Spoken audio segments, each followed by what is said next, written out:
IPL 2026 में मानो एक भूचाल सा आ गया है। टीमों ने कुछ ऐसे फैसले लिए हैं जिन्होंने क्रिकेट की दुनिया में हलचल मचा दी है। वफादारी, टीम आइकॉन्स, सब कुछ जैसे दांव पर लग गया है। इस विश्लेषण में हम इसी बड़े उलटफेर के पीछे की असली कहानी को समझेंगे। और यही बात इस पूरी कहानी की जड़ है। फैंस तो अपनी टीम के लिए जीते मरते हैं, पर फ्रेंचाइजी के लिए ये सिर्फ एक बिजनेस है। और इस बार ऐसा लगता है कि बिजनेस ने फैंस की भावनाओं पर भारी पड़ना शुरू कर दिया है। तो चलिए कहानी के पहले चैप्टर पर चलते हैं, वफादारी का अंत। टीमों ने एक बहुत ही साफ संदेश दिया है, बिजनेस पहले, खिलाड़ी बाद में, और इससे कोई फर्क नहीं पड़ता कि वो खिलाड़ी टीम का चेहरा ही क्यों ना हो। तो ये फ्रेंचाइजी माइंडसेट है क्या? सीधी सी बात है, बिजनेस पहले, भावनाएं बाद में। मतलब आपकी कीमत आपके आज के परफॉर्मेंस से तय होगी, आपकी पुरानी उपलब्धियों से नहीं।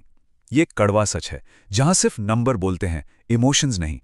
और जब बिजनेस इमोशंस पर हावी होता है तो बड़े बड़े नाम भी नहीं बख्शे जाते। चलिए देखते हैं कौन कौन इस लिस्ट में शामिल है। यकीन मानिए, कुछ नाम सुनकर हैरानी होगी। इस लिस्ट में सबसे पहला और शायद सबसे चौंकाने वाला नाम है कोलकाता नाइट राइडर्स के आइकॉन आंद्रे रसेल। उनका टीम से जाना इस सीजन का सबसे बड़ा झटका हो सकता है। मतलब सोचिए, 11 साल रसल द मसल सिर्फ एक खिलाड़ी नहीं थे, वो केकेआर की पहचान बन चुके थे। अनगिनत मैच अकेले दम पर जिताए। पिछली बार उन्हें 12 करोड़ में रिटेन भी किया गया था, लेकिन इस बार उन्हें रिलीज कर दिया गया। जी हां, बिल्कुल सही सुना। कोलकाता नाइट राइडर्स ने अपने सबसे बड़े मैच विनर में से एक आंद्रे रसल को टीम से बाहर का रास्ता दिखा दिया है। केकेआर के बाद अब जरा चेन्नई सुपर किंग्स की तरफ चलते हैं, क्योंकि वहां भी कुछ ऐसा ही हुआ। और इस बार निशाने पर थे उनके अपने सर रविंद्र जडेजा। वैसे सीएसके के लिए ये कोई नई बात नहीं है। वो पहले भी सुरेश रैना और अश्विन जैसे दिग्गजों के साथ कड़े फैसले ले चुके हैं, और इस बार उन्होंने 2023 फाइनल के हीरो जडेजा और धोनी के फेवरेट माने जाने वाले पथिराना को भी नहीं बख्शा। लेकिन यहां कहानी में एक ट्विस्ट है। जडेजा को रिलीज नहीं किया गया, उन्हें ट्रेड किया गया। मतलब अब खिलाड़ी सिर्फ खरीदे बेचे नहीं जा रहे हैं, बल्कि शतरंज के मोहरों की तरह एक टीम से दूसरी टीम में भेजे जा रहे हैं। और ये लिस्ट यहीं खत्म नहीं होती। केकेआर से वेंकटेश अय्यर बाहर, पंजाब से मैक्सवेल और इंग्लिश जैसे स्टार्स बाहर। अरे आरसीबी ने तो कमाल ही कर दिया। स्वास्तिक चिकारा नाम के एक यंग टैलेंट को बिना एक भी मैच खिलाई टीम से निकाल दिया। मतलब पूरी लीग में एक सफाई अभियान चल रहा है। तो सवाल उठता है कि ये सब हो क्यों रहा है? इन बड़े फैसलों के पीछे की वजह क्या है? जवाब सिर्फ एक है, पैसा। अब देखते हैं कि किस टीम के पर्स में कितना दम है, क्योंकि असली खेल तो अब ऑक्शन में शुरू होगा। कुछ टीमों को तो ऑक्शन में बहुत संभलकर चलना होगा।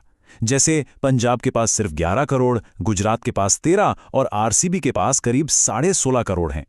अब इतने कम पैसे में कोई बड़ा खिलाड़ी मिलना तो लगभग नामुमकिन है। और फिर सीन में एंट्री होती है कोलकाता नाइट राइडर्स की।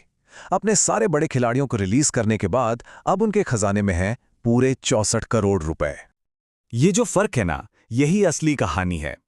केकेआर और दूसरे नंबर की टीम सीएसके के बीच पूरे 20 करोड़ से ज्यादा का गैप है। इसका मतलब केकेआर ऑक्शन टेबल पर एक बादशाह की तरह बैठेगी। वो किसी भी खिलाड़ी पर बोली लगाकर कह सकती है, तुम जो भी लगाओ, हम उससे 2 करोड़ ज्यादा देंगे। लेकिन रुकिए, खेल सिर्फ ऑक्शन का नहीं है। टीमों ने ऑक्शन से पहले ही ट्रेड विंडो में भी अपनी चालें चलनी शुरू कर दी हैं। देखते हैं कि कैसे टीमों ने अपनी किस्मत बदलना शुरू किया है। और इस साल का सबसे बड़ा, सबसे ब्लॉकबस्टर ट्रेड हुआ है सीएसके और राजस्थान रॉयल्स के बीच। देखिए, चेन्नई ने अपने 2 बड़े खिलाड़ी जडेजा और सैम करन राजस्थान को दिए, और बदले में राजस्थान से 18 करोड़ के संजू सैमसन को अपनी टीम में ले लिया। ये एक ऐसा मूव है जो पूरा गेम बदल सकता है। और भी कई बड़े नाम इधर उधर हुए हैं। अर्जुन तेंदुलकर और मोहम्मद शमी अब लखनऊ के लिए खेलेंगे। नीतीश राणा दिल्ली चले गए हैं। मतलब साफ है, टीमें ऑक्शन का इंतजार नहीं कर रही हैं। वो अभी से अपनी टीम को मजबूत बनाने में लगी हैं। तो इस पूरी उथल पुथल के बाद किस टीम को सबसे ज्यादा मेहनत करनी पड़ेगी? ये चार्ट सब कुछ साफ कर देता है। केकेआर को 13 खिलाड़ी चाहिए, मतलब लगभग एक पूरी नई टीम बनानी है।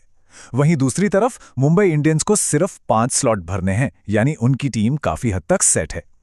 तो इन सारे रिलीज और ट्रेड के बाद अब कहानी का अगला और सबसे जरूरी पड़ाव क्या है? वो है अबू धाबी में होने वाला मिनी ऑक्शन। तो समझिए प्रोसेस अब अपने आखिरी दौर में है। रिटेंशन और ट्रेड हो चुके हैं। अब बस 16 दिसंबर का इंतजार है, जब अबू धाबी में ऑक्शन होगा और टीमों की फाइनल शक्ल सामने आएगी। और इस ऑक्शन का सबसे हॉट टॉपिक कौन होगा? शायद कैमरन ग्रीन, जिनके पीछे दो सबसे अमीर टीमें केकेआर और सीएसके पड़ने वाली हैं। सोचिए, एक तरफ 64 करोड़, दूसरी तरफ 43.4 करोड़। ये एक जबरदस्त मुकाबला होने वाला है। तो आखिर में इस पूरे फेरबदल के बाद कौन सी टीम मजबूत दिख रही है? मुंबई इंडियंस की टीम लगभग सेट है। संजू सैमसन के आने से सीएसके और भी खतरनाक हो गई है। सबसे बड़ा वाइल्ड कार्ड केकेआर है।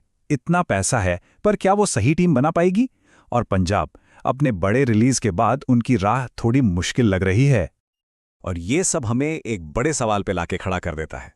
आईपीएल के इस करोड़ों के बिजनेस में जहां खिलाड़ी बिक रहे हैं, टीमें बदल रही हैं, क्या सिर्फ फैन की वफादारी ही एक ऐसी चीज है जिसकी कोई कीमत नहीं लगाई जा सकती? इसका जवाब शायद आने वाला सीजन ही देगा।